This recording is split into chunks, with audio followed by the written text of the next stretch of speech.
L'histoire de Chenonceau, surnommée le Château de Dames, est marquée par la rivalité légendaire entre deux femmes puissantes de la cour de France.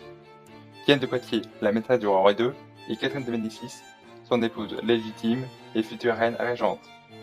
Cette rivalité a laissé une empreinte indélébile sur le château, l'un des plus emblématiques de la Loire et sur l'histoire de la monarchie française. Diane de Poitiers, une femme d'une grande beauté et de 20 ans l'aînée du roi Henri II, a conquis le corps de ce dernier alors qu'il était encore un jeune prince. Leur relation, commencée avant le règne d'Henri II, s'est poursuivie tout au long de son règne. Diane n'était pas seulement la maîtresse du roi, elle jouissait d'une influence politique considérable et gérait les affaires de la cour avec une poigne de fer. En 1757, lorsqu'Henri II devient roi de France, il témoigne de son amour pour Diane en lui offrant le somptueux château de Chenonceau.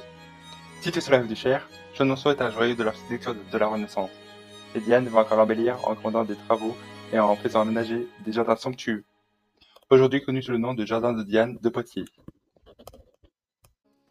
Pendant toute cette période, Catherine de Médicis, épouse légitime d'Henri II, doit accepter cette situation et vivre dans l'ombre de Diane. Malgré son rôle de reine, Catherine a peu de pouvoir tant que Diane reste en faveur. Toutefois, elle observe et attend son heure. Catherine de Médicis est une femme ambitieuse et intelligente, et elle sait que son influence grandira avec le temps. En 1559, Henri II meurt tragiquement des suites d'un accident lors d'un tournoi. Sa mort marque un tournant décisif dans la relation entre Catherine de Médicis et Diane de Poitiers. En tant que veuve d'Henri et mère des futurs rois de France, Catherine devient régente et prend le contrôle total du royaume. C'est à ce moment qu'elle décide de se venger de Diane de Poitiers. Catherine réclame Chenonceau, le château que Diane aimait tant. Elle n'a pas peur de donner à Diane l'influence qu'elle avait exercée sur Henri II et sur la cour. Diane est contrainte de céder Chenonceau et reçoit en échange le château de Chaumont-sur-Loire, un domaine bien moins prestigieux qui n'a pas la splendeur de Chenonceau. Cet échange est une humiliation pour Diane, qui se retire loin de la cour, tandis que Catherine célèbre sa victoire. Dès qu'elle prend possession de Chenonceau, Catherine de Médicis entreprend de laisser sa propre empreinte. Elle transforme le château et l'adapte à sa vision de la grandeur royale.